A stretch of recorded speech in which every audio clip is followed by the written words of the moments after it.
inorganic material.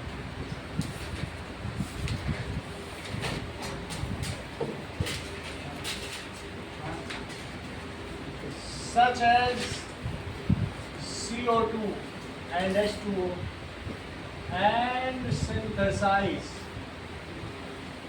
its own food in presence of sunlight and chlorophyll.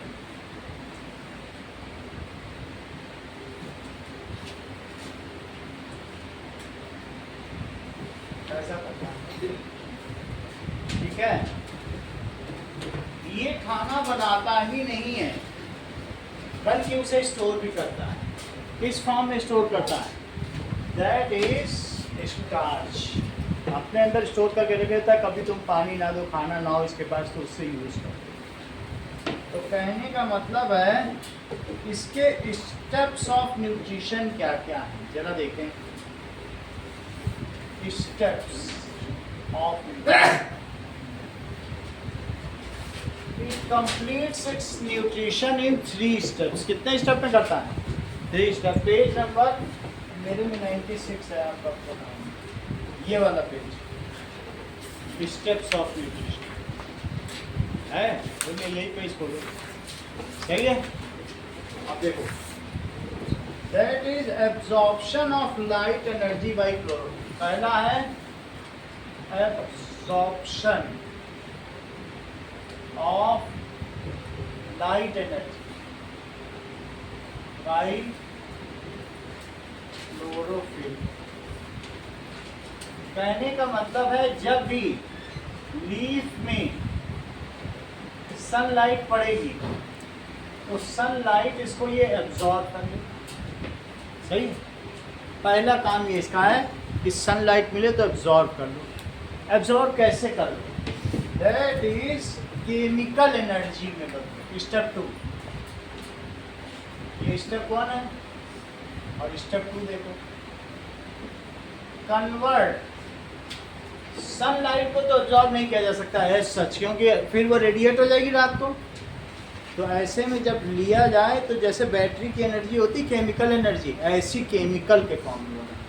Convert it into chemical energy. Sunlight को absorb किया, solar energy को of light energy, और convert it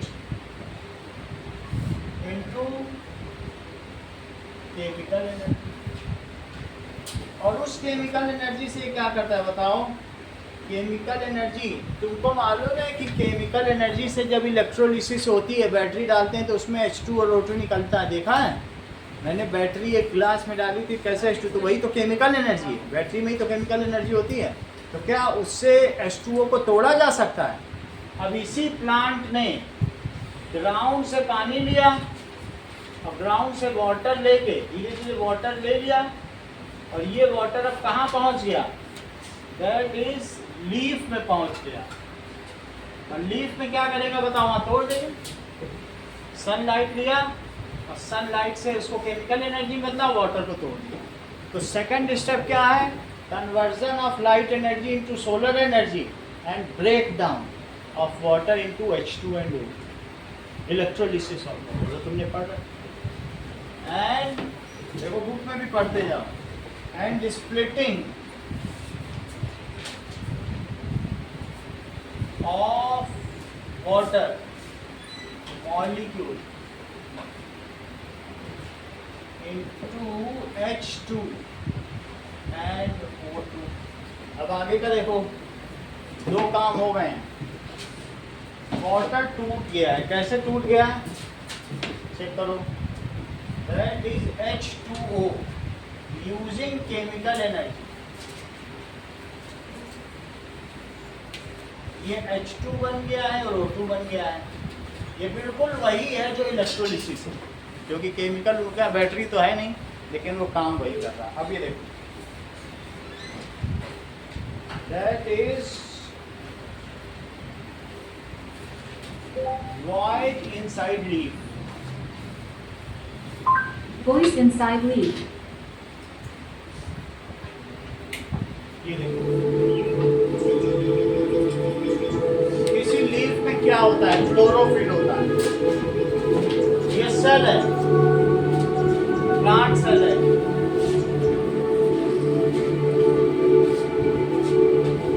और इसमें chlorophyll है।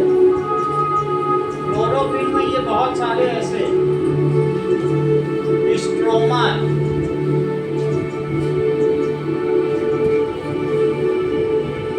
अब देखो स्टोमेटा आएगा, एक ओपन स्टोमेटा खुला हुआ है, इसके अंदर चले जाओ। अभी तुम अंदर चले गए, ये सब सेल है, सब सेल्स है, लूजली पैक्ड है जिससे हवा आ जा सके, टाइटली नहीं पैक्ड है। लीफ में लूजली पैक्ड होते हैं, उसको मीजोफिल कहते हैं। नहीं तो हवा कैसे आएगी जाएगी, ओनियन सेल की तरह थोड़ी है टाइटली पैक्ड हो। अब किसी एक इसके अंदर जाएगा ये कैमरा, इनका माइक्रोस्कोप, गोल्जी बॉडी सब दिख रहा है, लाइटोस्कोप तो इसमें नहीं होता। कितना बड़ा न्यूक्लियस देखो जरा। और ये जो ग्रीन ग्रीन है ये सब क्लोरोफिल है, जैसे मैंने बनाया। ये सब सेल के अंदर हो तो अब ये कैमरा शायद इसके अंदर चला जाएगा। ये क्लोरोफिल है, इसमें क्लोरोप्लास्ट है। इसके अंदर रोटियों की गड्डी जैसी संरचना है। स्ट्रक्चर देखो क्लोरोफिल के अंदर ये सब। इसने सनलाइट को एब्जॉर्ब किया और केमिकल एनर्जी बदल दिया।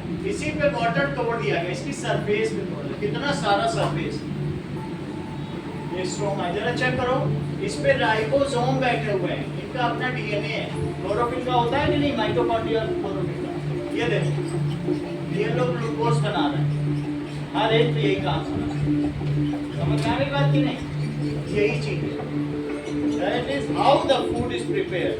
तो ये जो चीज है इसको क्या कहेंगे, क्लोरोफिल। और क्लोरोफिल के अंदर जो अभी आपने गड्डी गड्डी देखी है, ये रोटियों जैसी संरचना, ये सब क्या है, स्ट्रोमा। इनको क्या कहते हैं, स्ट्रोमा। इसके अंदर क्लोरोफिल भरा है, इनका अपना डीएनए है, अपना राइबोसोम है। You can write this is chloroplast. ये क्लोरोप्लास्ट, तो क्लोरोप्लास्ट में क्लोरोफिल भरा हुआ। दूसरी चीज तुम्हें समझ में आ गई, ठीक है, that is conversion of light energy into chemical energy and breaking down. Break हो गया, अब वो क्या करेगा बताओ, पेड़ यहां से क्या लेगा, CO2, CO2 का रिडक्शन करेगा। H2 तो है ही है, O2 से इसको काम नहीं है, कहेगा O2 तुम चले जाओ बाहर, जाओ सबको ऑक्सीजन दो। O2 का काम ही नहीं, तो क्या करेगा बताओ। दैट इज तीसरा स्टेप देखो, step 3, that is reduction of carbon dioxide into glucose. 6 CO2 लिया और 6 H2, इसका क्या करेगा, 6 H2 के साथ रिडक्शन करेगा। चेक करो तो क्या बनेगा बताओ। अगर इसके साथ करना है तो C6H12O6, फिर से समझो, C6 और यहाँ O बच जाएगा, सही है। तो अब जरा देखो, दैट इज ये कुछ वाटर भी निकालेगा तो ये कुछ ज्यादा ऑक्सीजन ले लेगा, यानी ये 12 H2। तो 6 H2 तो इसमें यूज हो गए। अब बताओ 6 ऑक्सीजन भी यूज हो गई, अब कितनी ऑक्सीजन बची है, टोटल 12 ऑक्सीजन थी, उसमें से 6 ऑक्सीजन यहाँ यूज हो गई। अब कितनी ऑक्सीजन बची, 6 बची हैं, उसको कहेगा वाटर मॉलिक्यूल में बदल देंगे। तो ये क्या बना देगा बोलो, 6 H2। देखो 6 हो तो पूरी हो गई। अब फिर से देखो, क्या हाइड्रोजन इधर 24 है, उधर कितने हैं 24। तो ये क्या हो रहा है, अगर हाइड्रोजन ऐड हो रही है किसी चीज में तो क्या वो रिडक्शन नहीं हुआ। तो थर्ड स्टेप कौन सा माना जाएगा, दैट इज कार्बन डाइऑक्साइड का इसमें रिडक्शन। और H2 का क्या हुआ है बोलो अनुष्का, ऑक्सीडेशन, सही है। तो वो तुम खुद भी लिख सकते हो ऑक्सीडेशन, हमारे वो कॉन्टेस्ट का नहीं, लेकिन दिख रहा है कि ऑक्सीडेशन हुआ। सही है? H2O नहीं होगा। नहीं, रिडक्शन कराना है तो हाइड्रोजन से रिडक्शन, ये जो बना है। अच्छा 12H2 तुम बनाना चाहते हो तो यहाँ कितना देना पड़ेगा? बोलो, 2 लिया था तो 2 लिया था। अच्छा अगर 12H2O करोगे तो क्या 12H2 बन जाएगा और O2 बन जाएगा? काउंट करो, और 6O2 बिल्कुल सही है। देख लो, मतलब इस स्केल पर हो तभी तो इसको 12 मिल पाएगा। जो इससे बनेगी वही तो स्टेप 3 में यूज होगी। तो सेकंड स्टेप में इलेक्ट्रोलिसिस ऑफ वाटर हुई है, तो जो 12H2 बना उससे और 6O2 निकलता भी है। इन दोनों इक्वेशन को जोड़ दो तो तुम्हारी वो इक्वेशन मिलेगी जो सबसे ऊपर लिखी है। देखो बुक में। So let us now add all. ठीक है, तो हम इनको ऐड करते हैं। चेक करो,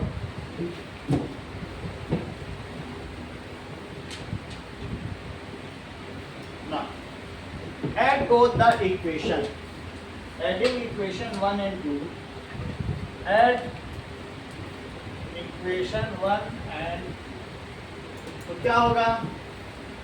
12H2O, इसमें केमिकल एनर्जी लिखो, और chemical energy that is 12H2 और प्लस 6O2। इसी के नीचे दूसरी रिएक्शन लिखो, 6CO2 और प्लस 12H2।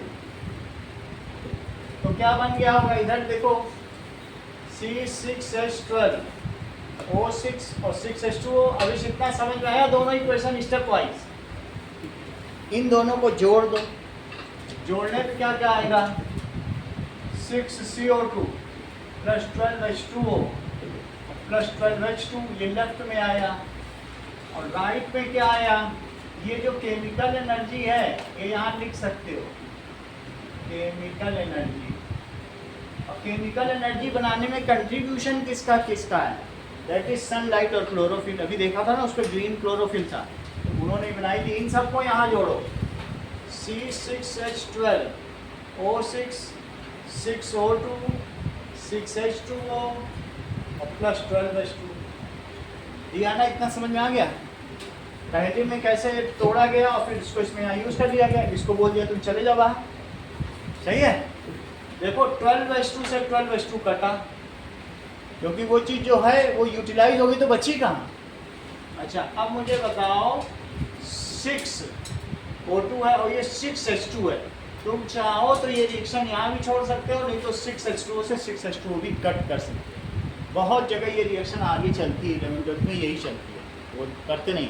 लेकिन तुम चाहो तो 6 कम कर लो, तुम्हारी बुक में 6 कम है कि पूरा लिखा हुआ है। क्या लिखा है? लिखा यही तो लिखी है, तो यही लिखो, बुक में तो यही लिखी है ना, तो यही लिखो। दैट इज 6CO2 और प्लस 12H2O गिव्स, और यहाँ आप सनलाइट एंड क्लोरोफिल लिखिए, क्योंकि ये दोनों होंगे तो केमिकल एनर्जी बना देंगे। और क्या बना?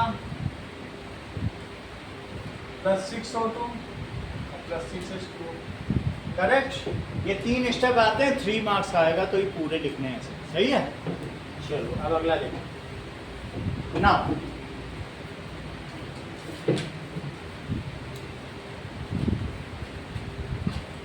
क्वेश्चन पूछा जा रहा है कि ये देखो 4 चीजें चाहिए प्लांट को, तो 4 एक्सपेरिमेंट तुम्हारी बुक में किए कि प्लांट में ग्लूकोज, देखो प्लांट्स में ग्लूकोज, ग्लूकोज क्या है? Is a type of carbohydrate.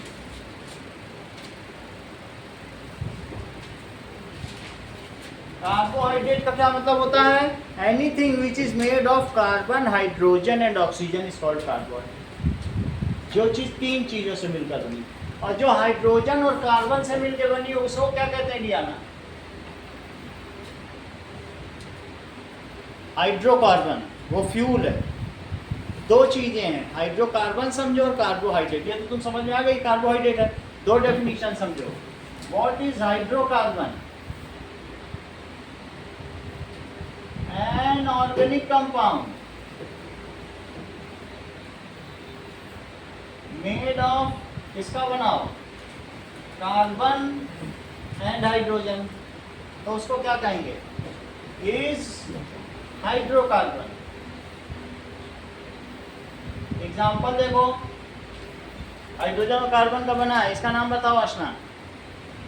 Methane, methane को सीएनजी भी कहते हैं, इसी से गाड़ियाँ चलती हैं कि नहीं। अच्छा, C4H10 इसको कहते हैं ब्यूटेन, सही है, ब्यूटेन है। इन सब का फार्मूला ये है CnH2n+2, डबल करके 2 जोड़ दो, देख लो डबल करके 2 जोड़ा है। ये LPG है जो तुम्हारे घर में यूज की जाती है।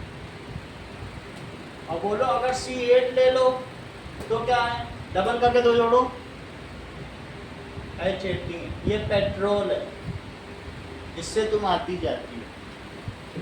इसका मतलब है जो हाइड्रोकार्बन है, क्या hydrocarbon are source of energy है, लेकिन क्या इसको तुम पी सकते हो, क्या इसी से तुम चल फिर सकते हो, नहीं चल सकते हो। हमारी बॉडी के लिए नहीं है सोर्स, ये अदर सोर्स ऑफ एनर्जी, ये फूड एनर्जी नहीं है, ये fuel energy. These are source of energy used as fuel for automobiles. Hydrocarbon समझ में आ गया, चाहे कुछ भी हो, सब तो ऐसे यूज हो रहा है। ये पेट्रोल भी है, ये भी तो उसी में यूज होता है।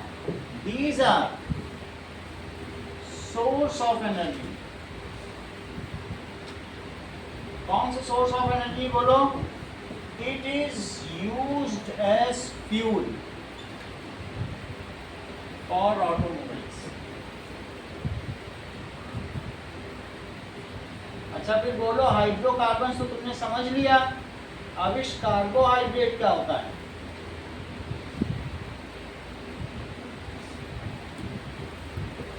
The organic compound which is made of Priyanshu, hydrogen, carbon और ऑक्सीजन। करेक्ट, 3 चीजों से, ये सब carbohydrate. The organic compound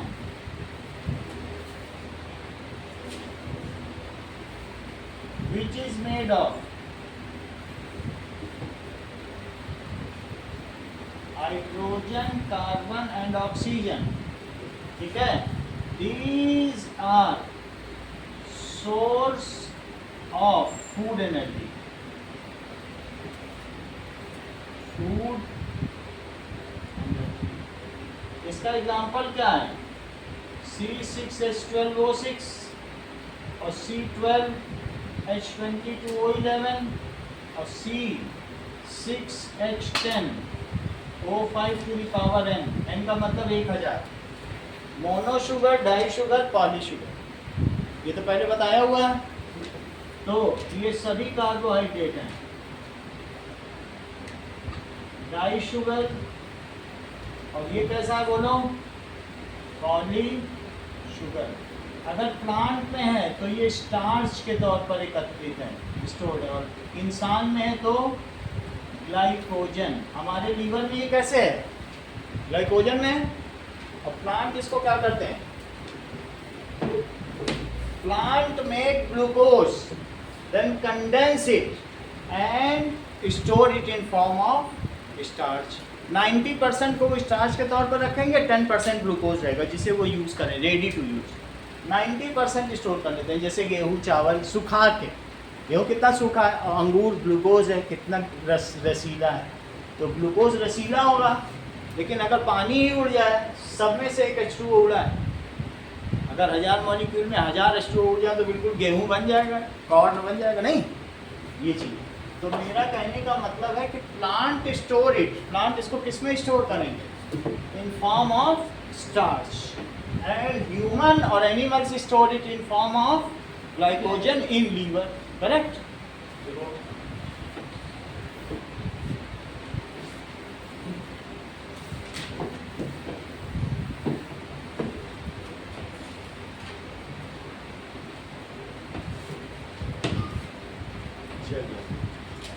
Now, plant store 90% of glucose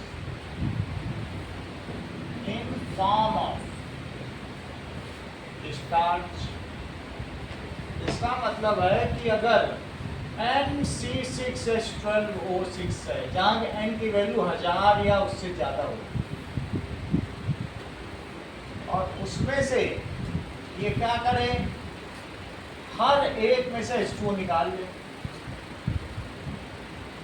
तो सब मिल के कंडेंस हो जाएंगे और NH2O बाहर ये इवेपोरेट हो जाएगा। इसको स्टार्च करें। While animal store it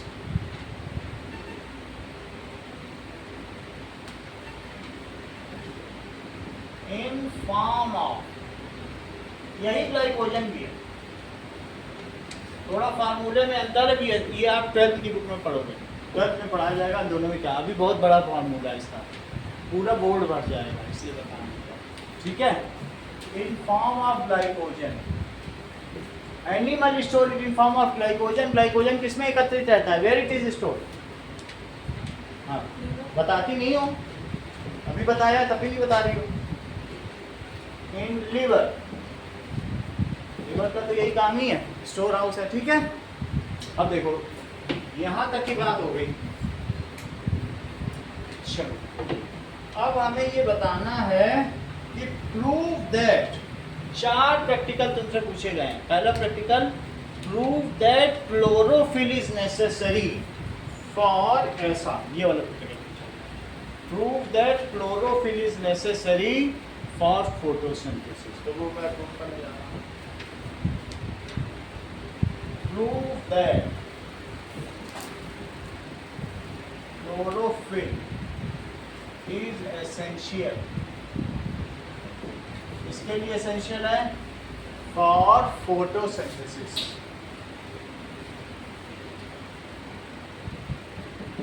चलो इसी तरीके से देख लो, CH और O और N होगा तो प्रोटीन होगा, और CHO और T होगा तो फैट होगा। ध्यान ये अपने मन में रखो, कभी गलती नहीं होगी। नाइट्रोजन है तो प्रोटीन है और फास्फोरस है तो ऑयल, सही। चलो इसको फॉस्फोलिपिड्स भी कहते हैं, एसेंशियल फॉर फोटोसिंथेसिस। ध्यान दीजिए, टेक, सबसे पहले एक मनी प्लांट की पत्ती ले लो, और पत्ती कैसी होनी चाहिए, लीफ वेरीगेटेड। वेरीगेटेड का क्या मतलब है कि कहीं कहीं येलो होनी चाहिए और कहीं कहीं ग्रीन होनी चाहिए। एक है वेरीगेटेड, तुम्हारे घर में ऐसे मनी प्लांट का कोई पत्ती है जो आधी पीली पड़ गई हो, तो थोड़ी थोड़ी जगह हरी हो, ये ऐसे, लेकिन कहीं कहीं वो पीली पड़ गई हो, ये ग्रीन पार्ट है। तो क्या ग्रीन पार्ट में क्लोरोफिल होगा और क्या वो फोटोसिंथेसिस कर पाएगा? ग्रीन पार्ट है, ठीक है। चकत्तेदार, वेरीगेटेड का मतलब है जिसमें चकत्ते पड़ गए, और ये पूरा पोर्शन है, यहाँ कोई क्लोरोफिल नहीं है।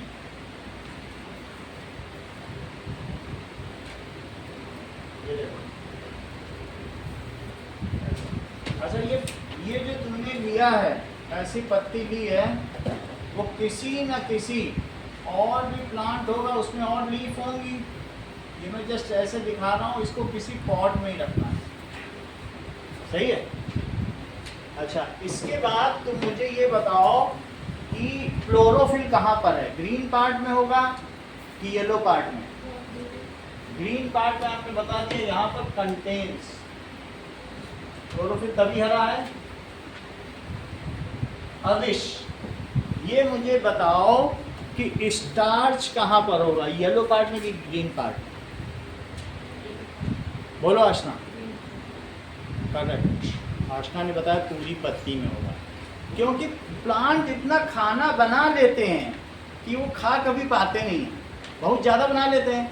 सो the take variegated leaf, it contains starch throughout, it खाया ही नहीं उन्होंने कभी, रोशनी मिलती रही, रोज़ खाना बनाते रहे, रसोइये को क्या कहीं भूख लगेगी? सही है। तो हमें क्या करना है, इसे डिस्चार्ज करना है। देखो 7-8 प्रोसेस है, ध्यान से देखो।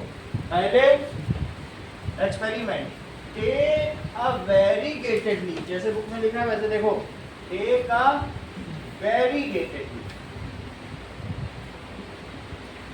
Leaf, that is some part yellow leaved plant. ऐसा प्लांट लेना, पूरा प्लांट ही ले लो, सही है, प्लांट होना चाहिए, some part yellow some part green.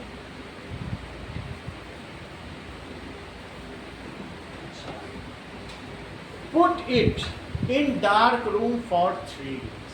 3 दिन इसे अंधेरे में रखो, फोटोसिंथेसिस ही ना होने दो। बोलो इमरजेंसी आ गई तुम्हारी। Put it in dark room. मरेगा नहीं 3 दिन पौधा। For 3 days. ठीक है? There is no photosynthesis अगर डार्क रूम में क्या फोटोसिंथेसिस होगी?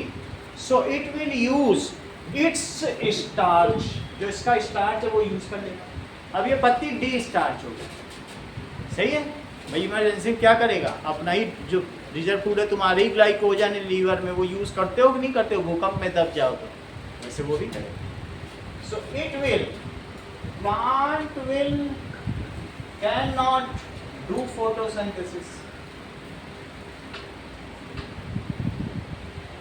so it will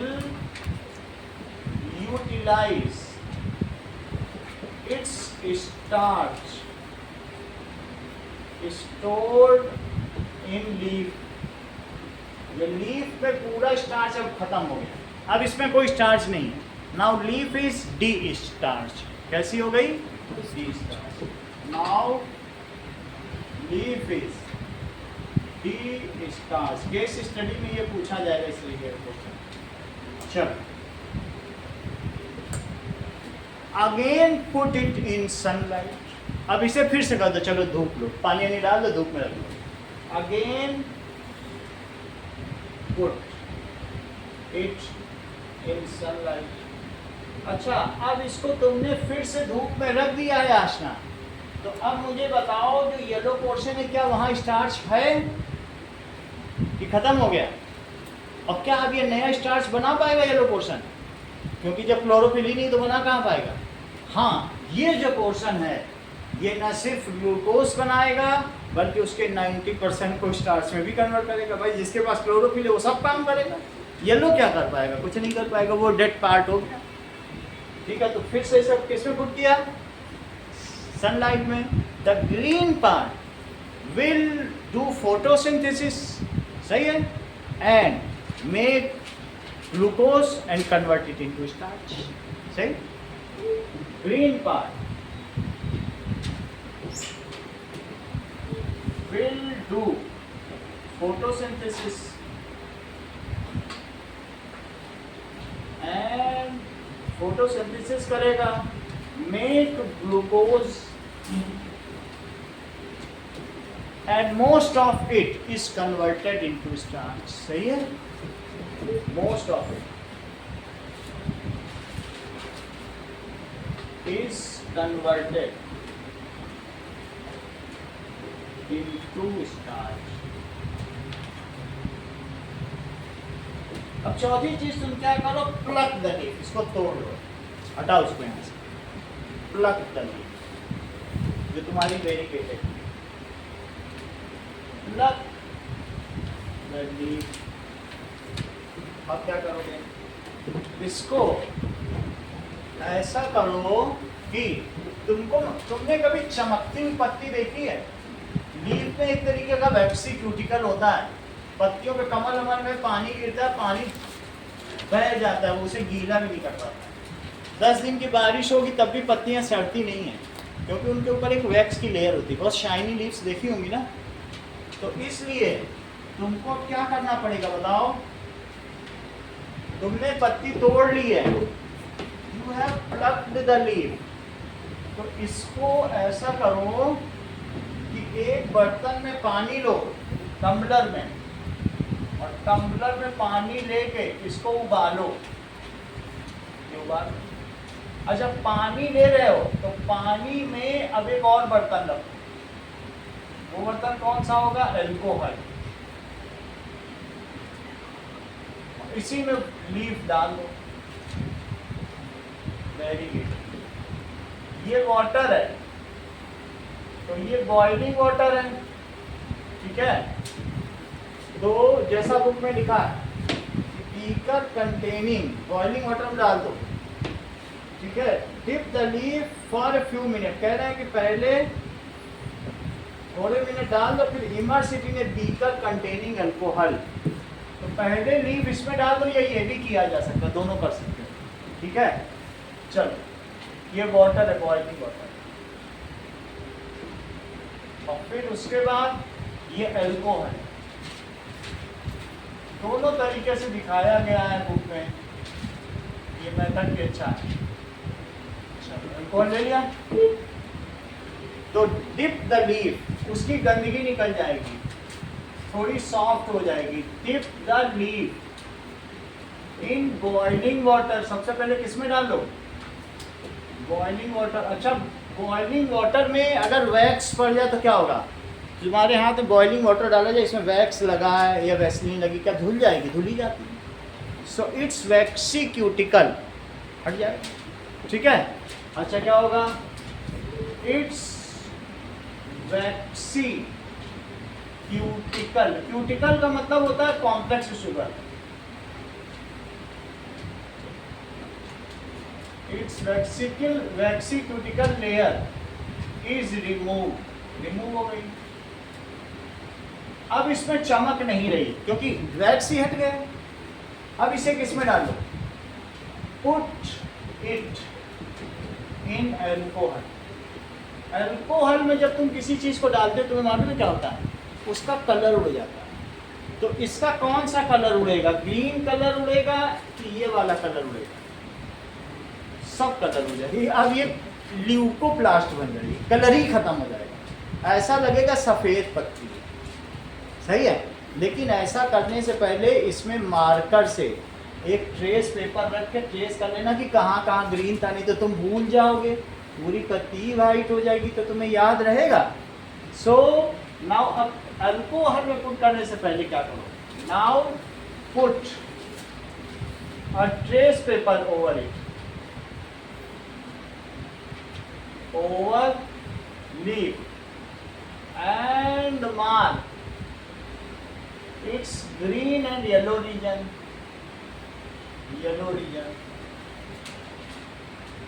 ये भी काफी गर्म होगा अल्कोहल। इसका 78 डिग्री सेल्सियस बॉइलिंग पॉइंट है और इसका 100 डिग्री सेल्सियस है।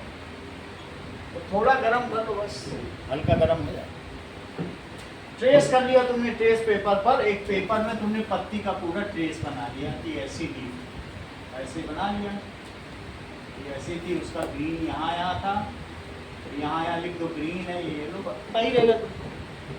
अब क्या करो, now put leaf, variegated leaf है, चकत्तेदार, इन alcohol,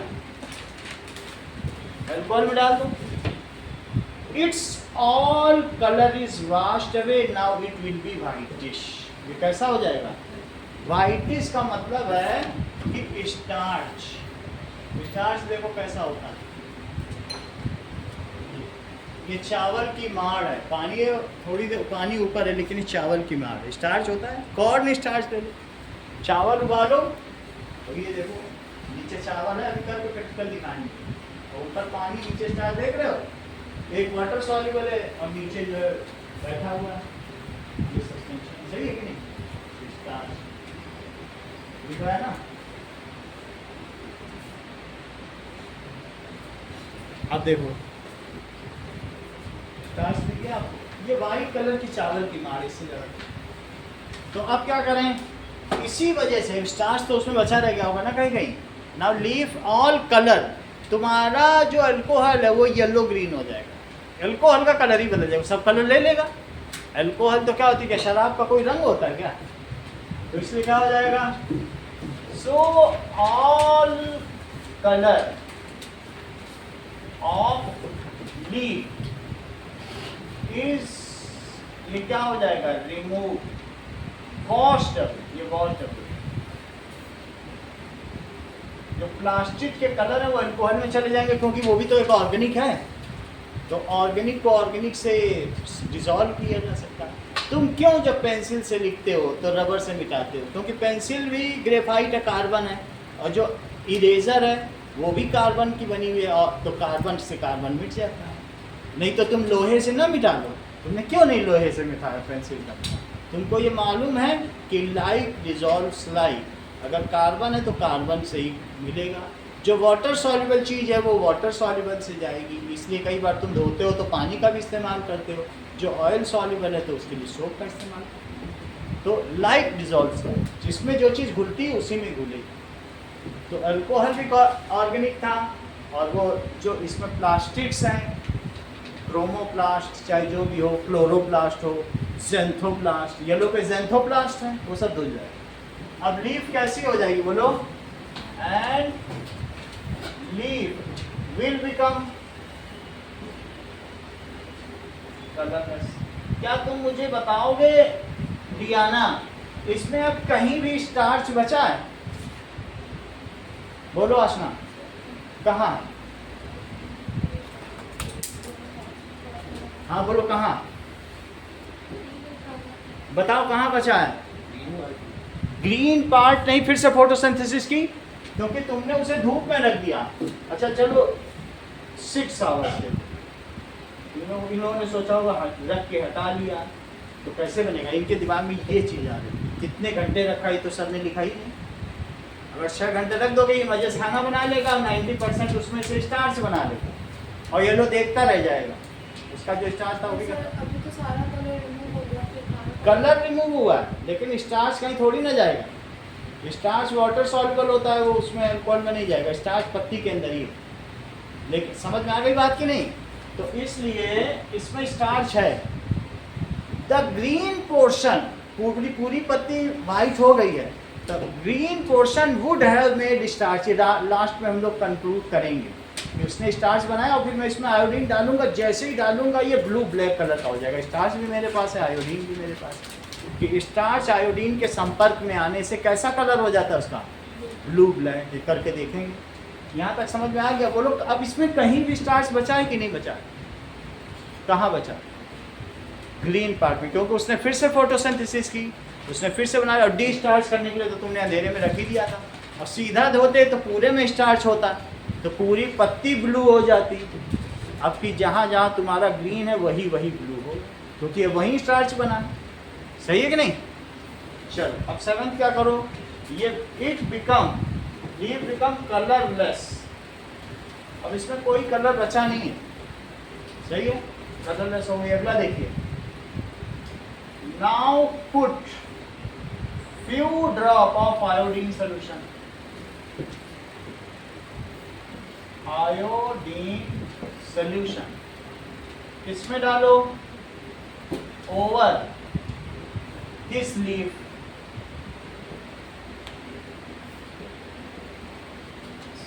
Some portion will now become dark deep blue black. कैसे हो जाएंगे?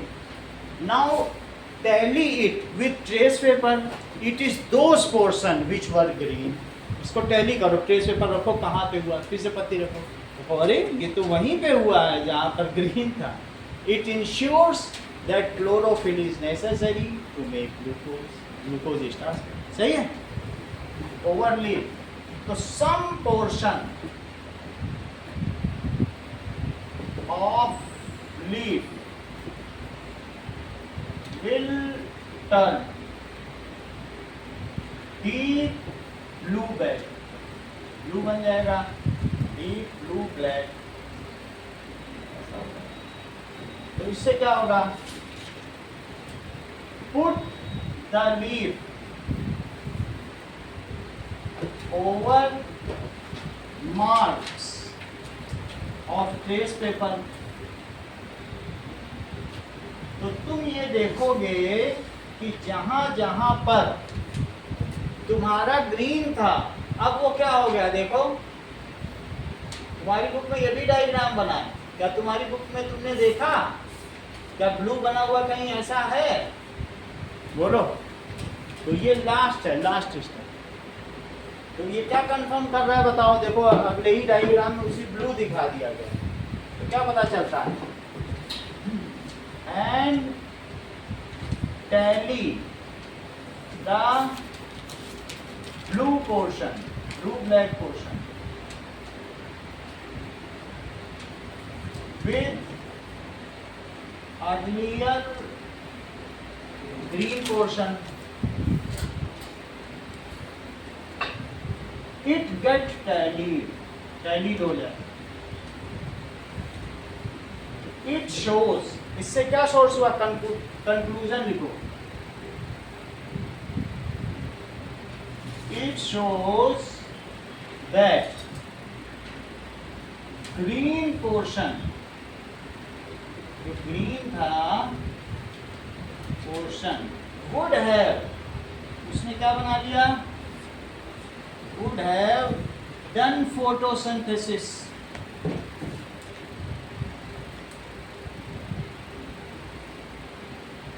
Made glucose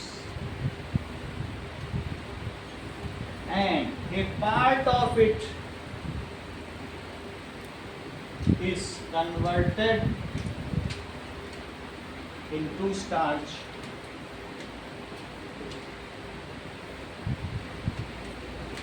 ठीक है. So it can be concluded that chlorophyll is necessary. Yellow वाले तो नहीं बना पाए जो जेंथोप्लास्ट थे, लेकिन जो क्लोरोप्लास्ट थे उन्होंने तो बनाया ना. तो क्या लिखोगे? This shows chlorophyll is essential for photosynthesis. Riyana पूछो कौन सा स्टेप नहीं समझाया? आगे अब हम लोग खुद करके देखेंगे. थोड़ा सा स्टार्च लेंगे और ये देख लेंगे कि क्या होता है ऐसा. तो ये देखो,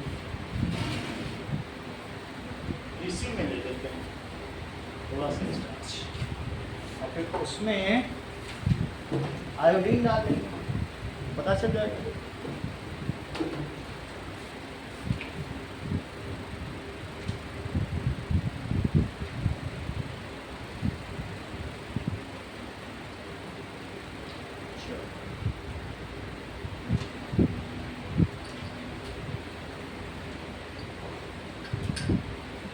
सामने स्टार्च मिल गया. स्टार्च का कलर तो तुम लोग को चावल की माड़ मालूम है कैसी होती? वाइट ही तो होती है.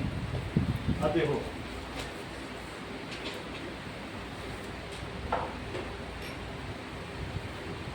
Next is take iodine.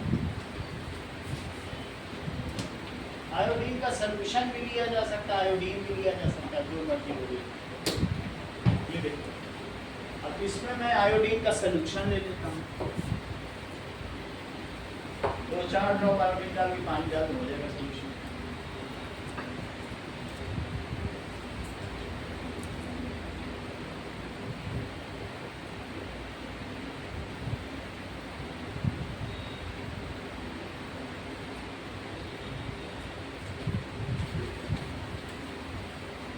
It is very fast supplemented. देखो हाथ का कलर चेंज हो गया इतनी देर में.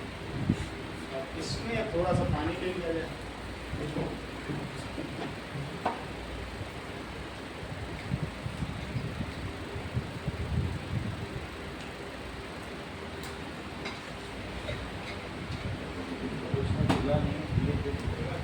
कोई बात नहीं.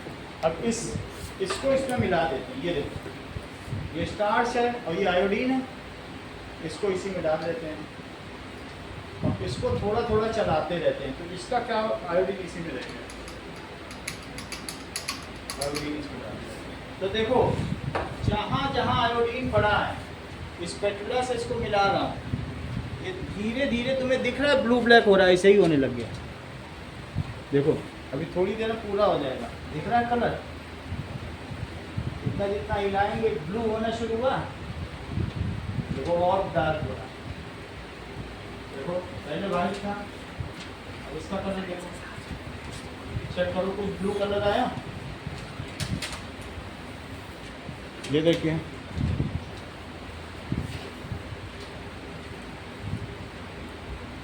आया. अब इसको और ज्यादा मिला.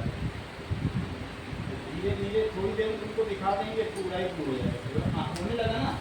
अगर आरोगी ये क्रिस्टल में है तो धीरे धीरे आ रहा है। ये देखिए वो रखे रहेंगे पूरा डार्क ब्लू हो जाएगा 10 मिनट में हो जाएगा। इसको ऐसे ही अब छोड़ देते हैं, धीरे धीरे इसका कलर बदल जाएगा। यही चीज़ तो हमने की और ये तुम्हारे डायग्राम ये ब्लू हो गया। चेक करो। चलो सो एसेंशियल। दूसरी चीज़ तुम्हारा प्रैक्टिकल क्या है बोलो। नेक्स्ट एक्सपेरिमेंट क्या है। चलो ना क्वेश्चन पूछा गया है draw the cross section of leaf and label various parts of leaf. Check करो फिर मैं तुमको भी दिखाऊं। ऐसा बना हुआ है क्या cross section of leaf. So draw cross section of leaf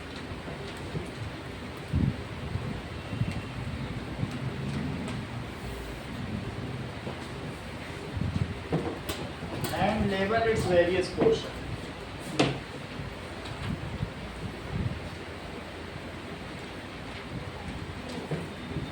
चलिए now this is a leaf. Leaf की ये मिड रिब है और मिड रिब में ऐसे इसमें दो पोर्शन होते हैं, एक होता है फ्लोएम और एक होता है जाइलम। फिर इसमें बहुत सारे विन्यूल्स होते हैं, रेटिकुलर ये वेन्स होते हैं, या तो पैरेलल वीनेशन हो सकता है या रेटिकुलर वीनेशन हो सकता है। ये मिड रिब लीफ का ये कैसा पोर्शन है मिड रिब। ये जो लीफ है लीफ में इस चीज को पीटियोल कहते हैं। इसको क्या कहते हैं मिड रिब और इसको क्या कहेंगे वीनेशन। अगर जालदार वीनेशन है जैसे पीपल का पत्ता है तो इसको रेटिकुलेट वीनेशन कहेंगे। और कभी कभी तुमने आम का पत्ता देखा कैसा होता है। आम का पत्ता ऐसे होता है ऐसे ये सॉरी केले का। और केले में कैसा वीनेशन होता है बोलो पैरेलल वीनेशन। ये ऐसे फाड़ा जा सकता है, ऐसे फाड़ों में फट जाए, पीपल नहीं फटेगा। तो ये कैसा वीनेशन है पैरेलल वीनेशन। ये कैसा है रेटिकुलेट वीनेशन। वीनेशन दो तरीके का, ये देख लो रेटिकुलेट वीनेशन। वेन्स तो इसमें भी होंगी। और ये कैसा है पैरेलल वीनेशन। हाउएवर इसमें से जाइलम और फ्लोएम जो दो अलग अलग चीजें हैं वो पूरे प्लांट में इन्हीं वीनेशन से जाएंगी। ये देखो एक पोर्शन मैंने ऐसे दिखा दिया जिसमें पानी है और खाने वाले को रेड दिखाया जाता है। अभी तुमको वीडियो में दिखाएंगे तो पता चलेगा। जाइलम फ्लोएम समझ में आ गया। अब तुम इसमें से एक पोर्शन लीफ का ये हिस्सा इसको मैग्नीफाई करो और मैग्नीफाई करके बड़ा करके देखो। तो बड़ा करके देखने पर तुम्हें कैसा पता चलेगा दैट इज सबसे ऊपर तुमको एक मोजाइक स्ट्रक्चर दिखेगा। मोजाइक स्ट्रक्चर कैसा होगा इस तरीके का। और जो नीचे का भी स्ट्रक्चर होगा वो भी मोजाइक होगा, लेकिन उसमें इस तरीके का स्ट्रक्चर होगा। यानी लीफ में सबसे ऊपर क्या है बताओ। ये क्या चीज़ है लीफ का सबसे ऊपर वैक्सी क्यूटिकल। क्योंकि पानी तो ऊपर गिरता है ना, ऊपर सड़ सकती पत्ती, तो ऊपर कौन सी क्यूटिकल है बताओ। और नीचे चमक नहीं होती। नीचे तुमने देखा पत्तियों में चमक नहीं होती है और ऊपर चमक होती है। तो ये क्या होती है वैक्सी क्यूटिकल। अच्छा ये बताओ पत्तियों में डियाना ऊपर स्टोमेटा होते हैं नीचे होते हैं कि दोनों तरफ बताओ। नीचे, क्योंकि अगर ऊपर धूल पड़ेगी तो उसके सब स्टोमेटा बंद हो जाएंगे। तुमने कभी सोचा है कि तुम्हारी नाक उल्टी क्यों नहीं है। ऊपर छेद होते वहाँ से सांस आती, तो सांस कम आती, धूल ज़्यादा आती, तो सर्वाइवल के लिए नाक नीचे बनाई गई। क्या वही लीफ में भी है? स्टोमेटा कहाँ होंगे? क्या ऊपर दिखाया गया कोई स्टोमेटा? बुक में देख लो, नीचे दिखाया गया। So all stomatas are found, कहाँ पर पाए जाते हैं बताओ? ऊपर मोजाइक स्ट्रक्चर है, ये देख लो, और नीचे ऐसा स्ट्रक्चर है।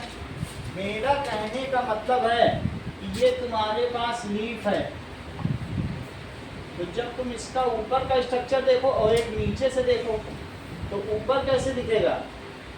ऐसे दिखेगा। मोजाइक का मतलब समझते हो? China Mosaic. घर में टाइल के टुकड़े तुम्हारी छत पे रखे हुए हैं ऐसे, जो बिल्कुल कहीं भी गैप नहीं होता, ऐसे टाइल्स बिछाए जाते हैं।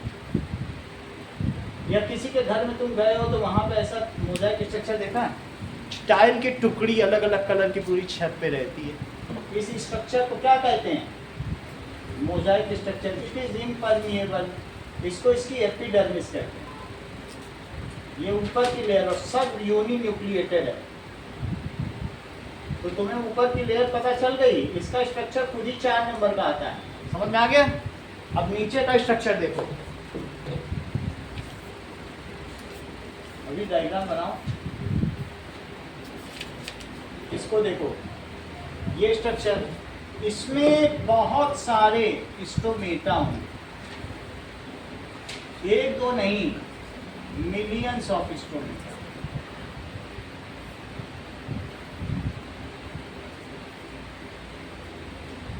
और फिर इसमें जो बाकी चीज है उसमें मोजाइक स्ट्रक्चर होगा। ये 1 सेल थी है एपिडर्मिस, एक सेल है, देखो एक सेल ऊपर एक सेल नीचे, और ये सब फिर ऐसे एपिडर्मिस है, और सब में न्यूक्लियस भी रहेगा। ये देखो, तो जो लोअर एपिडर्मिस है उसमें स्टोमेटा दिखा दो, इसको क्या लिखोगे? Upper epidermis. और इसे क्या लिखोगे? Lower epidermis. ओपनिंग में स्टोमेटा लिखना, जो किनारे किनारे है वो गार्ड सेल है, एम्प्टी स्पेस या वॉइड को स्टोमेटा कहते हैं। This is stomata. इतनी बात तुम्हें समझ में आ गई? अच्छा, अभी तुम्हें स्ट्रक्चर या क्रॉस सेक्शन ऑफ लीफ देखना है। लीफ इम्परमिएबल होती, बिल्कुल चिपका के बनाना। ये मोजाइक स्ट्रक्चर देखो, मैंने कोई गैप नहीं छोड़ा, इससे कुछ नहीं पास हो सकता। अगर तुम सोच रहे हो कि गैस पास हो जाएगी, वो भी नहीं पास होता है। गैस के लिए भी स्टोमेटा से ही पास हो। It is impermeable to water and gas, कुछ नहीं। गैस भी कहाँ से होगी? और जो स्टोमेटा हैं या जो लीफ का बाकी पोर्शन है, उसमें ये सब पोर्शन वैक्यूल है, इसमें एक न्यूक्लियस है। ये देखो, वैक्यूल 50 to 90% स्पेस में है, और ये न्यूक्लियस है। मेरा कहने का मतलब है ये बाहर साइटोप्लाज्म है, और बीच में क्या है बताओ? वैक्यूल। और बाहर क्या है? साइटोप्लाज्म है। और उसी साइटोप्लाज्म में, मैं ये नहीं कह रहा हूँ कि साइटोप्लाज्म में और नहीं कुछ होगा, मैं सिर्फ मैग्नीफाई कर रहा हूँ क्लोरोफिल, क्योंकि हमें उससे ज़्यादा से मतलब ही नहीं है। हमारा ये चैप्टर न्यूट्रिशन का है, तो मैं सब नहीं दिखा रहा हूँ, सिर्फ तुमको क्या दिखा रहा हूँ। और भी होंगे, माइटोकॉन्ड्रिया भी होंगे, और भी चीज़ें होंगी, गोल्जी बॉडी, उन सबसे हमें ज़्यादा लेना देना नहीं है। तो हमारा फोकस जिस पर है मैंने वो दिखाया। इवन जिसकी बुक अच्छी क्वालिटी की होगी उसमें सब ग्रीन होगा। और गार्ड सेल में भी तुम्हारे में ग्रीन बना हुआ है क्या? ऐसा बना है कि नहीं बना है? ये ग्रीन है, इसकी अच्छी बुक होगी, नहीं तो वीडियो में दिखाएंगे, अभी इसमें नेट में है। और ये देखो, ये लोअर एपिडर्मिस है, तो लोअर एपिडर्मिस में भी क्या क्या होगा बोलो? ये देखो, सही है। तो इसमें भी क्लोरोफिल होगा, पूरी तो ग्रीन होती है ना, लीफ ही तो फोटोसिंथेसिस की साइट है। इन सब में भी कैसे दिखा दो। अब ये देखो, यहाँ तक तुम्हें समझ में आ गया? उसके बाद मीजोफिल बनाओ, लूजली पैक्ड है। अभी तुमको जब मैंने ये दिखाया था, अब देखो चला गया, कितनी लूजली पैक्ड थी। जब that is travel inside leaf में था तो क्या बिल्कुल पैक थी, क्या दूर दूर थी जिससे हवा आ जा सके, ऐसा है।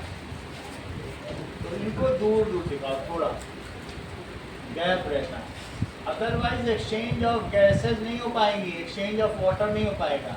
इस पोर्शन को क्या कहते हैं, दैट इज, सबका अलग अलग नाम इसमें दिया नहीं, मैं भी नेट से ही देख के बताऊंगा। ये सब तो ऐसे हो गए। अच्छा, इसमें भी वैक्यूल है, वैक्यूल के बाद तुम क्लोरोप्लास्ट इसमें भी बना लेना।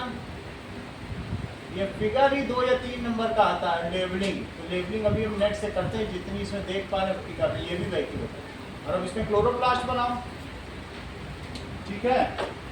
ये देखो, एक न्यूक्लियस भी बनाना पड़ेगा, मैंने न्यूक्लियस अभी तक नहीं बनाया, एक न्यूक्लियस की जगह छोड़ दिया, एक न्यूक्लियस बना देंगे। ये सब क्लोरोप्लास्ट।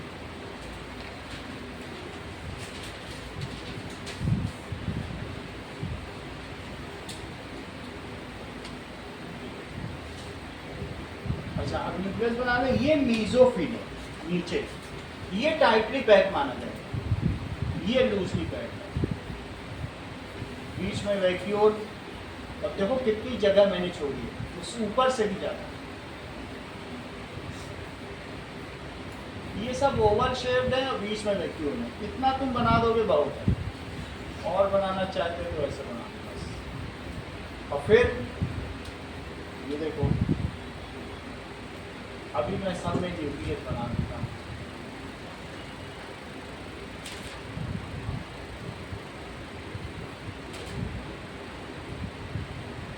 तो इसको क्या लिख दो, क्लोरोप्लास्ट, क्लोरोप्लास्ट में लिख दिया है, क्लोरोप्लास्ट। और ये एक एक न्यूक्लियस सब में बना दो।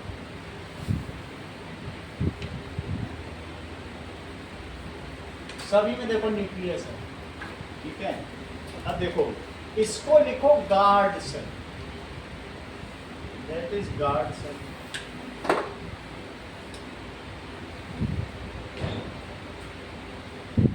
इसको stomatal opening,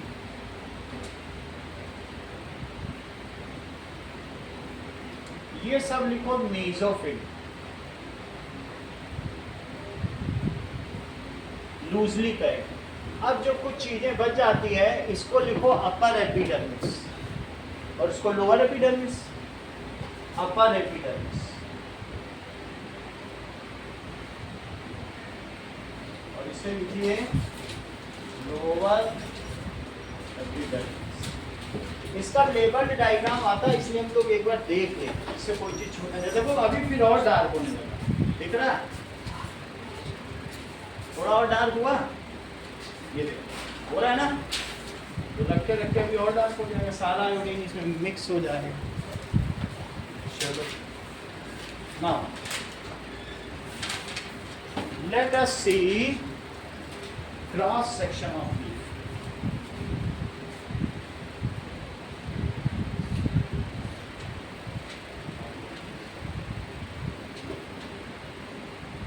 cross section of leaf, ये देखो, तो तुम्हें इसमें अपर एपिडर्मिस में क्या कोई ऐसा लग रहा है स्टोमेटा होगा? नहीं है ना, कोई भी नहीं है। अच्छा, अब ये देखो, इसके बाद इसको क्या कहते हैं, दैट इज पैलिसेड मीजोफिल और स्पॉन्जी मीजोफिल, दो अलग अलग हैं। ये भी मीजोफिल है लेकिन ये पैक्ड है।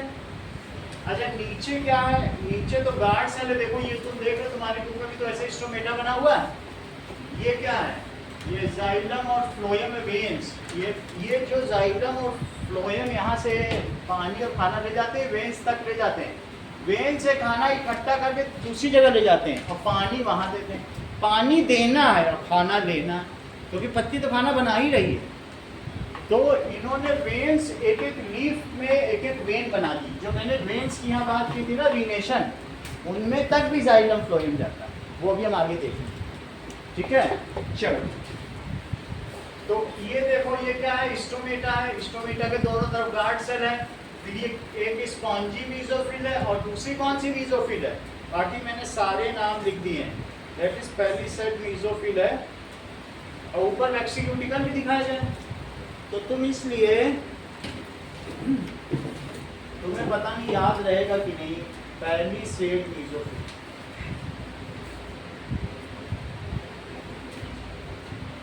बट ये चीज लिखी हुई है तुम्हारे सभी गाइड में लिखी है इसलिए लिख लो। जितने रेफरेंस बुक है ये इसके सारे हो गए। सही है। अब देखो this is cross section of leaf. अब आगे की बात करो।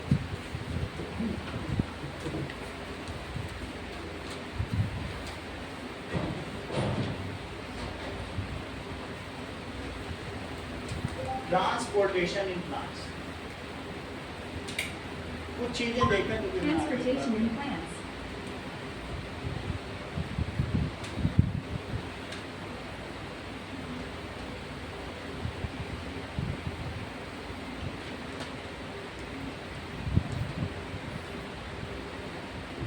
ये देखो अब तुम्हें इससे सब पूरा Water and nutrients need to move throughout the entire tree, even against gravity. How does a plant manage this without an organ like a heart that pumps fluids? As we will see, water is pulled from the roots to the leaves through a process called transpiration. In addition, water potential drives the movement of water from one area of the plant to another using check करो। ये कह रहा है कि water का stomata से निकल जाना इसको कहते हैं ट्रांसपीरेशन। फिर से समझो, तुम्हें अगर एक स्ट्रॉ दे दिया जाए पेप्सी में डाल के तो क्या तुम उससे हवा खींचोगे ऊपर? हवा खींचोगे तो क्या अंदर वैक्यूम क्रिएट होगा? उस वैक्यूम को फिल करने के लिए क्या नीचे से पानी ऊपर जाएगा और तुम्हारे मुंह में अल्टीमेटली पेप्सी आ जाएगी? क्या यही प्रोसेस इसमें नहीं लग रहा होगा? जब सनलाइट पड़ती होगी तो उन्हीं के अंदर जो वाटर भरा वो वेपोराइज होने लगता होगा तो क्या पीछे वैक्यूम होगा? उस वैक्यूम को फिल करने के लिए इतना तेज सक्शन लगता है रूट्स में कि वो अगर एक जरा सा भी कतरा होगा वाटर का तो उसको भी वो सक कर लेगा, अंदर ले लेगा, सूखी जमीन से पानी खींच लेगा। ये वैक्यूम की इतनी पावर है। समझ में आ गई कि नहीं? वैक्यूम दो अलग अलग स्फीयर में रखा गया था और उसको खींचा गया था, 16 हाथी लगाए गए थे और उसको अलग नहीं कर पाए, जबकि उनके बीच में 2 कप के बीच में वैक्यूम ही थी। तो इतनी पावर होती है। हो गया? अब इतनी बात तुमको समझ में आ गई तो आगे देखो, धीरे धीरे अब इसको समझेंगे। यहाँ तक तुम्हें समझ में आ गया कि that is structure of leaf, तो ये बना देना। Next is draw the structure of open and closed stomata.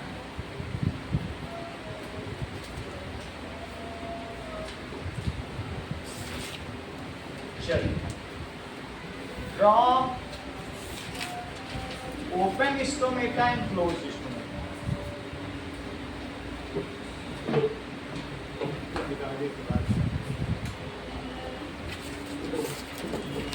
तो कभी कभी ये बताओ कि अगर मान लीजिए ऑस्मोसिस होती है तुम्हारे घर में, तुम छोला भिगाती हो तो बताओ फ्रिज में रख के भिगाती हो कि धूप में रख के गर्म?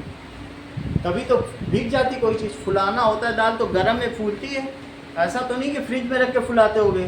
तो ऑस्मोसिस का जो रेट ऑफ ऑस्मोसिस है या एंडो ऑस्मोसिस है, सेल के अंदर जो पानी जाता है वो टेम्परेचर में जाता है कि जब ठंडी होती तब जाता है? कब ऑस्मोसिस ज़्यादा है? ज़्यादा टेम्परेचर होगा तो एंडो ऑस्मोसिस ज़्यादा होगी। तो तुम अगर सुबह के टाइम पे पानी दो और धूप भी पड़ जाए, कोई कहते हैं रात में नहीं देना चाहिए पानी क्योंकि दिन में दो धूप भी पड़ रही है, तो पानी जाएगा और ये जो स्टोमेटल सेल है वो बिल्कुल टर्जर हो जाएगी, टाइट। और रात को अगर पानी दोगे तो वो लूज रहेगी, तो स्टोमेटल पोर बंद। समझ में आ गया कि नहीं? और टाइट हो जाए तो ओपन होने के लिए उनका क्या होना चाहिए? जो गार्ड सेल्स हैं, किनारे किनारे गार्ड सेल्स हैं, वो टर्जर होनी चाहिए, टाइट होनी चाहिए। तो ऐसे ही सेल्स भी क्या होती हैं, जब दिन होता है तो फ्लावर क्या होते हैं? टाइट हो जाएंगे तो ब्लूम, और रात में ड्रूप, ब्लूम ड्रूप। रात में मुरझा जाते हैं कि नहीं और दिन में ब्लूम करते हैं। It is all due to osmosis. बोलो बात समझ में आ गई कि नहीं? तो अब एक तुम्हारे में क्लोज्ड स्टोमेटा बना है, दूसरा कैसा है? ये देखो, तो क्यों ये दिन में ओपन हो जाता है? क्या इस पे धूप पड़ती है? और धूप पड़ेगी तो क्या होगा बोलो? धूप पड़ेगी तो क्या ट्रांसपीरेशन ज़्यादा होगा? और ट्रांसपीरेशन ज़्यादा हो गया तो क्या ज़मीन से पानी खींच लेगा? और ज़मीन से पानी, भाई ट्रांसपीरेशन का मतलब है इट इज़ एवापोरेशन या लॉस ऑफ वाटर, लेकिन क्या उसके पीछे वैक्यूम क्रिएट होगा? तो जैसे उसमें दिखा रहा वैक्यूम क्रिएट हुआ तो पानी पहुंच जाएगा लीफ तक, बहुत सारा पानी पहुंच जाएगा, तो वो टाइट हो जाएगी, और टाइट हो जाएगी तो पानी भी मिलता रहे और सनलाइट भी मिलता रहे, तो क्या 3 स्टेप्स ऑफ न्यूट्रिशन कंप्लीट हो जाएंगे? वाटर भी मिल रहा है नीचे से और ऊपर से CO2 मिल रहा है, और क्या चाहिए बताओ खाना बनाने के लिए? तो स्टोमेटा क्यों ओपन है बताओ? Why stomata is open. और स्टोमेटा के चारों तरफ और क्या क्या है बताइए? नाउ सी दैट इज, इसमें गार्ड सेल में भी न्यूक्लियस दिखाई गई, देखो बड़ी बात है, गार्ड सेल भी तो एक सेल ही है, तो न्यूक्लियस दिखाई गई है। न्यूक्लियस के अलावा इसमें बहुत सारे क्लोरोप्लास्ट दिखाए गए।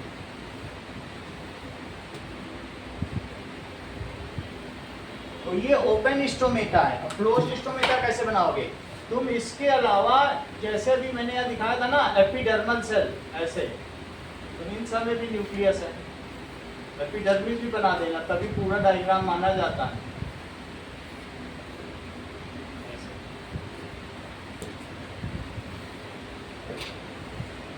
ये बन गया। अब ये देखो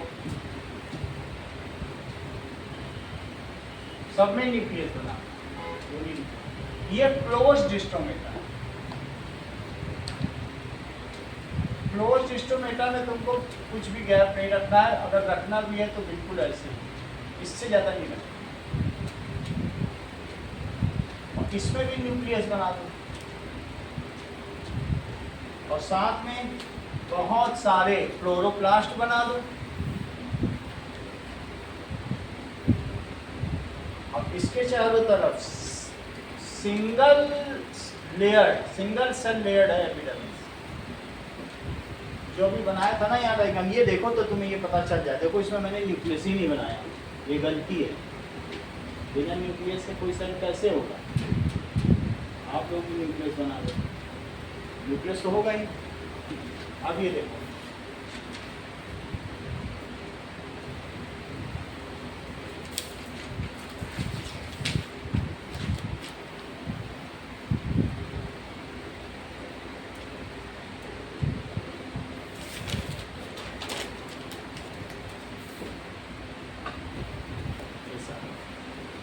this is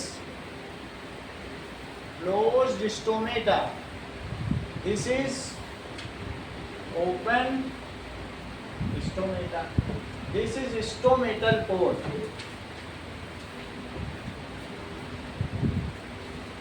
this is guard cell, this is guard cell, this is chloroplast, this is epidermal cell। इतना ही बताना है। चलो सो अब जरा देखिए कि हाउ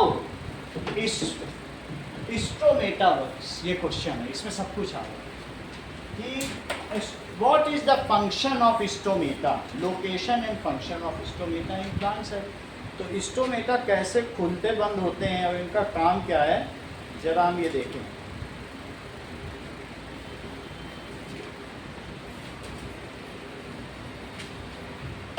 तो दिन में ये खुले रहते हैं और रात को क्या होंगे, बंद हो जाएंगे। ये भी देखो बाद में देखेंगे इसका टाइटल क्या है, प्लांट का।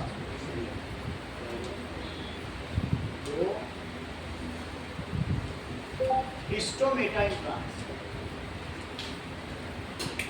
Stomata in Yeah. plants. ये बिल्कुल इस तरीके से खुलता है प्लांट में। ये देखो ऐसे ही नीचे क्लियर है, ये देखो रात को बंद हो गया, रात से सही है। अब तुमको ये पता चल गया कि स्टोमेटा पूरा लीफ का स्ट्रक्चर भी पता चल गया कि नीचे की लीफ में होते हैं। अब आगे देखो कि question right location and function of stomata. देखिए stomata are found in all green parts of plants.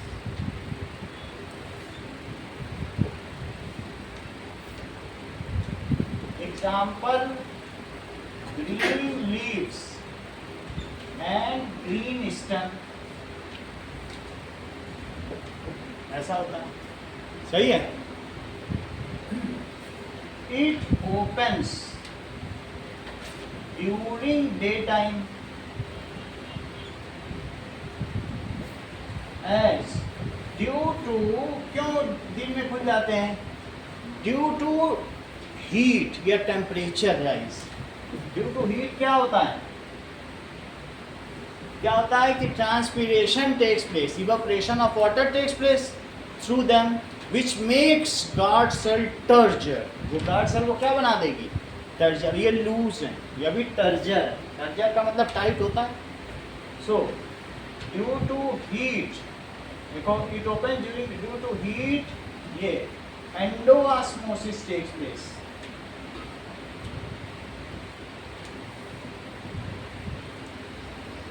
ठीक है। एंड जो गार्ड सेल है ये क्या होंगे? बिकम टर्जर। टर्जर हो जाएगा and opens up. During night no transpiration takes place, पानी नहीं उड़ेगा। So guard cell lose their water, पानी ही नहीं होगा। जब वो कहने ट्रांसपीरेशन नहीं हो रहा तो सब पानी नीचे फिर चला जाएगा ग्रेविटी की वजह से। वो तो वैक्यूम से ऊपर आया था, तो रात में क्या ट्रांसपीरेशन होगा? During night no transpiration. Transpiration का क्या मतलब होता है? loss of water through stomata. No transpiration takes place.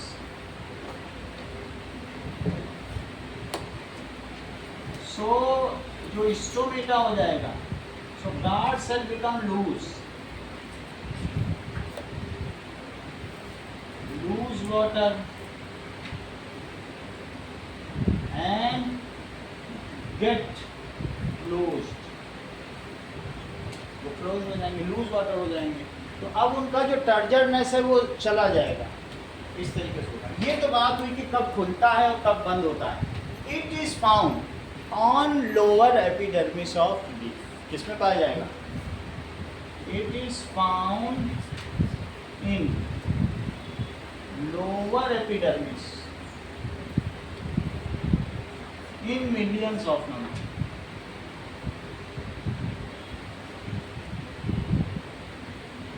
Epidermis of leaf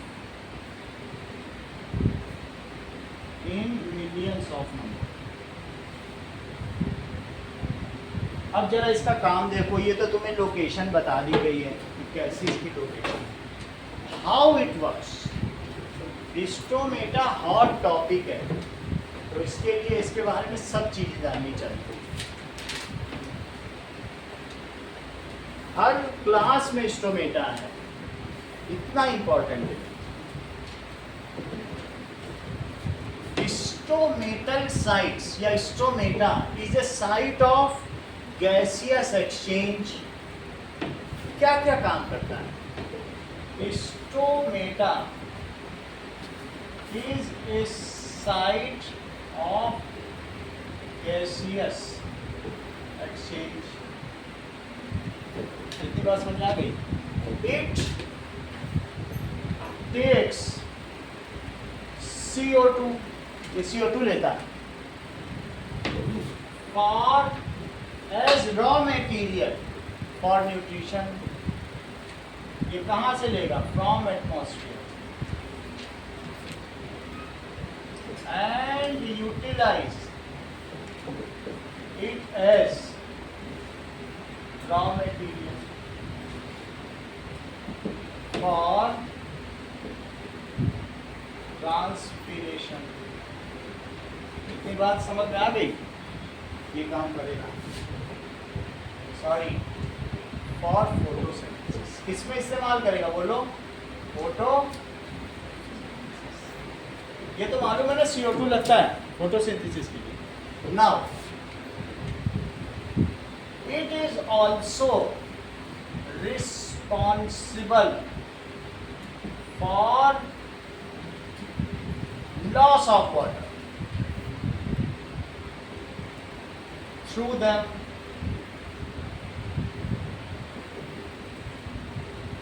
which creates vacuum behind it. अपने पीछे को क्या छोड़ देगा बोलो? Vacuum behind it. This suction pulls water several metre high. Vacuum होगा तो क्या होगा?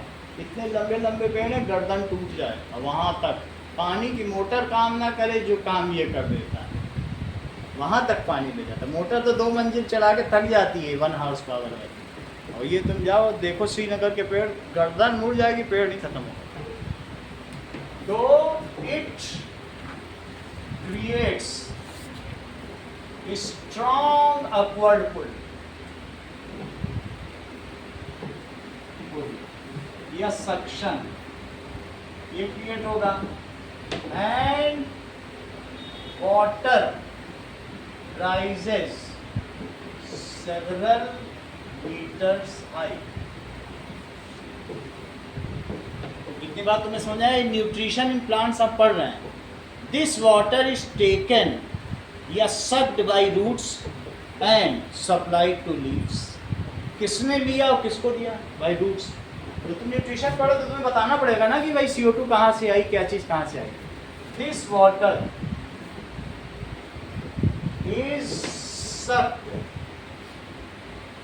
by root। रूट में भी हेयर होती है, कभी तुमने देखा है? इसमें बहुत छोटे छोटे पतले हेयर होते हैं। रूट हेयर कहते हैं इसको। क्या कहते हैं? Root hair. चलिए, sucked by roots through soil and और सप्लाई किसको की जाती है? Supply to site of photosynthesis. वो कहाँ पे है? That is leaves and green stomata. इतनी बात समझ में आ गई? स्टोमेटा क्या करता है? पानी के लिए भी काम कर रहा है, ट्रांसपीरेशन भी कर रहा है, और साथ में हवा का एक्सचेंज करता है। इसका एक और काम है। और क्या काम है? Now when photosynthesis is completed, जरा सोचो, तुमने कराया CO2 लिया और फिर क्या लिया? दैट इज 12H2O लिया, और सनलाइट और क्लोरोफिल। तो ये क्या बन गया बोलो? C6H12O6 बना, और क्या बनेगा? 6O2 और 6 वाटर। ठीक है? When photosynthesis is accomplished through stomatal pore only, क्या क्या निकलेगा बोलो? ऑक्सीजन एंड ये बाई प्रोडक्ट्स हैं, and the water by products हैं, आर एक्सपेल्ड आउट। फिर उससे फर्दर सक्शन क्रिएट होगा। व्हेन समझ में आ गई बात की नहीं? तो इसका ये भी कहा, when photosynthesis is accomplished during photosynthesis whatever byproducts are formed। कौन से? CO2 and H2O are released in gaseous form through stomata. अभी तो तुमको स्टोमेटा से न्यूट्रिशन बताया कि प्लांट कैसे न्यूट्रिशन लेते हैं, ठीक है, कैसे खाना बनाते हैं, वो सारी चीज़ बता दी। स्टोमेटा का अलग फंक्शन है। अगर न्यूट्रिशन के 3 स्टेप हैं तो वो लिख देना। अब तुम्हें स्टोमेटा से रेस्पिरेशन भी है इसका टॉपिक, तो वो अगली क्लास में बताएं कि how respiration takes place to stomata. दिन में क्या होता है, रात में क्या होता है, दिन में कौन सी गैस निकलती है, रात को कौन सी गैस, उसका अलग क्वेश्चन। लेकिन ये तो तुम समझ गए ना इसकी यूटिलिटी। कुछ क्वेश्चन आपके लिए, that is make the diagram of open and closed stomata. Label diagram बना,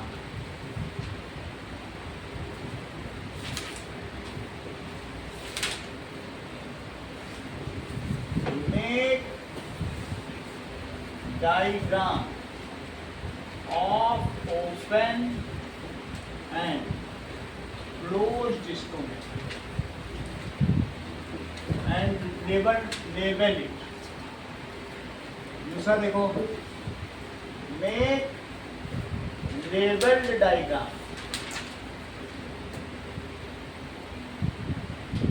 of cross section of leaf।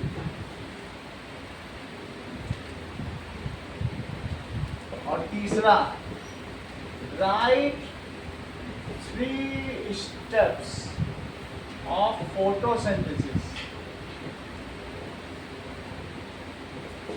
along with needful chemical reactions।